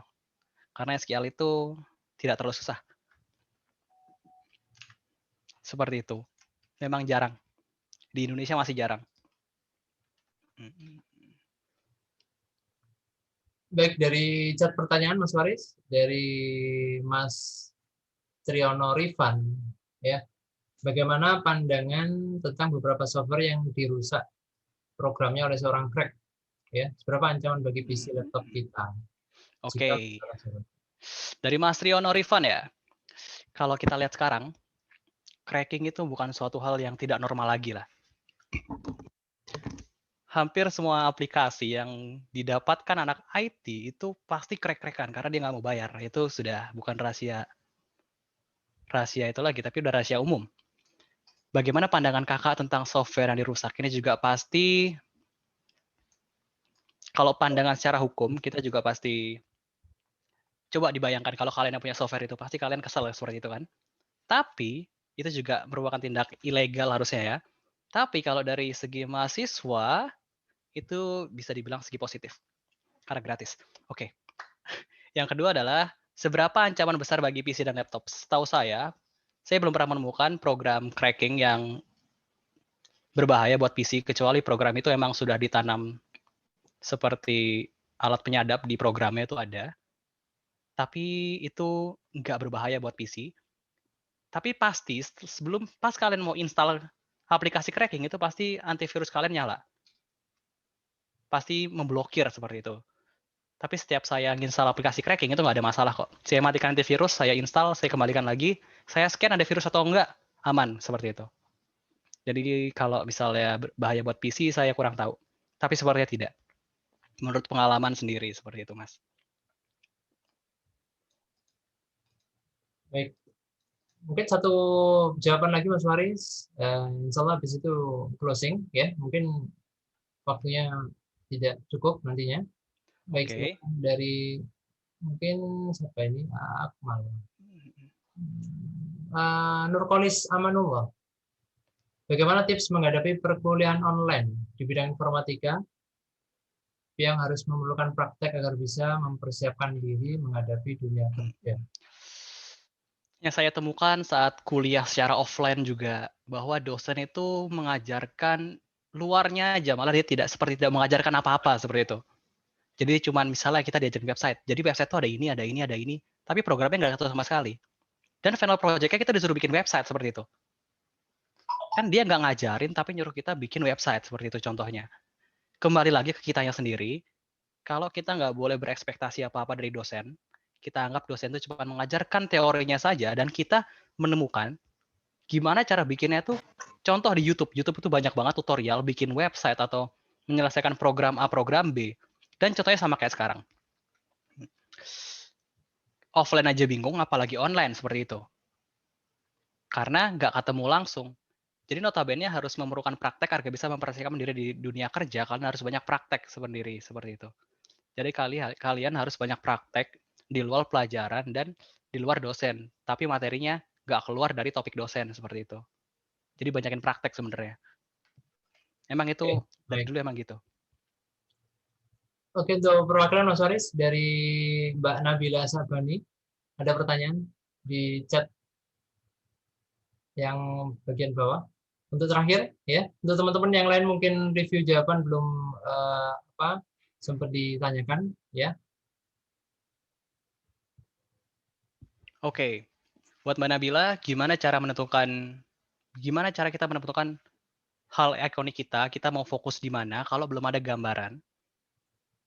Dan apa mungkin ada bidang yang cenderung dipilih cewek-cewek? Karena pernah ada satu dosen bilang kalau jarang ada cewek yang minat dan bisa tahan di jurusan informatika. Kebanyakan hanya lulus tetapi belum bisa kalau disuruh ngoding. Oke. Dari gimana cara milihnya ya? Jadi nanti kalian di semester selanjutnya itu kalian pasti akan bertemu dengan pelajaran yang tadi saya sebutkan seperti itu. Itu kalian bisa dapat insight dari situ juga bisa. Tapi banyak juga, misalnya kalian diajarin Python itu semester 6. Kalian belajar dari sekarang aja di waktu senggang kalian. Karena waktu kuliah itu juga banyak senggangnya kok. Oleh karena itu juga bisa ikut organisasi. Jadi kalau misalnya banyak cewek yang lulus nggak bisa coding dan apa bidang yang cenderung dipilih cewek. Jadi kalau misalnya di kampusku, di ITS itu sendiri, pas jurusanku, angkatanku, rata-rata yang perempuan itu milih di bagian seperti quality assurance, di mana quality-nya itu seperti membuat laporan seperti itu. Yang tadi saya contohkan, dia bikin Word yang panjang sampai 100 halaman. Itu isinya quality assurance, contohnya webnya harus seperti ini, seperti ini, seperti ini, seperti itu. Jadi atau di UI atau UX, itu juga banyak. Di UI UX, dan juga di algoritma juga ada loh. Meskipun jarang sih peminat di algoritma, karena emang cenderung sulit. Mau yang perempuan atau laki-laki, emang algoritma itu cenderung sulit. Tapi kalau dia dosennya bilang kalau kebanyakan hanya lulus tapi belum bisa nyuruh coding, itu saya kurang tahu, tapi kayak teman saya bisa deh. Tapi bukan fokus di bagian yang algoritmanya kayak gitu. Fokus di bagian lain, mau UI UX atau web design atau misalnya dibikin laporan itu bisa. Kalau misalnya bingung mau sekarang jadi apa, jadi yang sekarang lagi ramai itu data analis, data science, bisa dilihat dulu itu. Database administrator, software engineering, dan quality assurance. Itu 5 rame banget. Karena semua perusahaan rata-rata butuh itu. Jadi bisa dilihat dulu dari sekarang, mungkin mau fokus di situ. Misalnya suka data analis nih, cari tahu data analis itu ngapain, dan cari tutorial pembelajarannya seperti itu. Emang sih kalau misalnya awal-awal kita belum tahu, tapi nanti seiring belajar kita akan tahu kok kita suka di mana. Kalau saya, pada akhirnya saya suka di machine learning dan deep learning, face recognition atau mobil autonomous tadi, tapi emang proses kerjanya kecil seperti itu. Itu, saya soalnya nggak riset dulu sebelumnya. Oke. Baik, Mas Faris ada satu ketinggalan mungkin ini dari Mas Akmal. Misalkan Masnya mau buat program terus nggak tahu alur sama sintaksnya, Masnya biasanya ngapain ya? Oke, jadi sebelum kita bikin program, kita harus tahu alur dan sintaksnya. Oleh karena itu tadi saya memberitahu Mas Ahmad kalau nggak salah, itu kita bikin dulu alur itu seperti apa. Runtutan pekerjaan atau logika berpikir atau seperti apa, baru kita bikin programnya. Kalau misalnya kita nggak tahu sintaksnya harus seperti apa, sebelum kalian mulai program, misalnya kalian mau belajar C nih, kalian mau ngerjainnya di C, kalian harus tahu basic C itu seperti apa, baru kalian mulai program. Kalian nggak bisa nyelesain program kalau kalian basicnya aja bisa dibilang belum ada seperti itu. Jadi kalian harus dalamin basicnya dulu. Setelah basic itu kalian bisa, baru kalian melakukan problem solving, kasus. Tapi kalau belum bisa, pelajari basic-nya. Itu polos-polos saja kok. Kayak print, input data, tipe data, array, string, char, kayak gitu. Itu polos ya, jadi nggak ada kasus sama sekali. Oke. Baik, terima kasih Mas Faris. Waktunya, paparan materinya yang disampaikan luar biasa ya. Termasuk beberapa pertanyaan, beberapa sudah terjawab semuanya ya. Oke, dari keseluruhan, alhamdulillah rangkaian sesi diskusi pada malam ini sudah terlaksana dengan baik ya. Jadi pentingnya tadi Mas Faris juga sudah sampaikan, jadi perkuat dulu basic programming. Nah, ini nantinya adik bisa mengembangkan untuk proses selanjutnya, termasuk tadi disebutkan mungkin bahasa C, ya, perkuat dulu itu basicnya. Nah, dari basic inilah nanti adik dengan ketekunan insya Allah nanti bisa belajar untuk beberapa basic bahasa program yang lain. Ya, adik untuk memperkuat program dari basic dasar, ya, nanti adik bisa keseluruhan bisa gabung, ya, bisa digabung kelas programming dasar di PKBPI, ya. Jadi ini. Jadi di sini kita belajar secara online. Jadi adik bisa ikut kelas program pemahaman dasar di PKBPI dari algoritma, mungkin dari dasarnya C++ dan juga MySQL, ya. Jadi secara online ini keseluruhan, jadi jangan khawatir, artinya walaupun kondisi online saat ini, ya, tadi mungkin penjelasan dari proses bagaimana menyampaikan materi tetap kita akan share screen, ya. Jadi screen kita share tetap dijelaskan oleh instruktur yang sudah berpengalaman, ya. Kemudian dari sini apabila dari langkah proses adik-adik misalkan saat melakukan proses coding ada kesulitan, maka bisa dengan fasilitas Zoom remote desktop, ya. Jadi adik-adik akan artinya desktop masing-masing akan dikendalikan oleh instruktur untuk bantuan secara langsung gitu ya. Ini memudahkan adik-adik dalam belajar, ya. Jadi jangan khawatir untuk kelas program dasar ini tidak belajar sendirian tapi akan dibimbing oleh instruktur yang berpengalaman, ya. Baik. Untuk beberapa hal dari terkait mungkin dasar konsep ya yang nanti ini beberapa hal poin-poin ya draft. Jadi dari materi-materi yang untuk model C++ kira-kira apa saja yang tadi dipelajari untuk basic. Ini mungkin cukup banyak untuk bahasa program yang dipelajari, tapi adik-adik pastikan sudah siap ya untuk basicnya ya, yang nanti ini bisa membantu adik-adik untuk ke jenjang selanjutnya ya. Baik, ini ada beberapa contoh dari draft untuk proses pemrograman C++, ya. Oke, baik. Sebelumnya kami ucapkan terima kasih kepada narasumber Mas Faris, ya, sudah berbagi ilmunya yang luar biasa manfaatnya, ya. Dan juga terima kasih kepada adik-adik semuanya yang sudah sangat-sangat antusias mengikuti diskusi pada hari ini, ya. Itu saja akhir saya, Pak Bagus, pamit undur diri. Terima kasih atas perhatiannya. Wassalamualaikum warahmatullahi wabarakatuh. Waalaikumsalam warahmatullahi wabarakatuh. Waalaikumsalam warahmatullahi Halo Pak Bagus. Waalaikumsalam warahmatullahi wabarakatuh. Foto sama dulu ya Pak ya. Terima kasih Bapak. Oh ya, Bertanya, Makasih. foto dulu. halo. Tadi Ayo foto dulu brosurnya bentar ya. pendaftaran yang pemrograman tadi boleh di-share sebentar ya, mau saya foto. Oh ya baik, nanti akan share di grup ya. Oh ya, baik. Saya share di grup. Foto dulu ya Mbak Firda, betul? Oh ya, Dede videonya ditampilin dulu coba. Kita foto dulu nanti. Ya, lupa ya. Ayo. Baik, ada berapa slide ini? Ini ada 3 slide. Dinyalakan semua ya. Ayo adik-adik, kita teman-teman dari seluruh mahasiswa kita foto sebentar ya. Baik, ada 3 slide ya. Jempolnya tuh. Benar ya. Oke, ditunggu sebentar. Baik, disiapkan dulu. Jempolnya. Oke, baik. Ya. Ini kayak bebas ya, Mbak Firda ya. Oke, Adik, silakan. Saya hitung ya. Oke, 1. Sebentar. Baik, 2. 3. Oke, ditunggu sebentar. Kita masuk di slide kedua. Ya. Oke, slide kedua. Oke, slide kedua dari siap ya. Kita mulai. 1, 2, 3.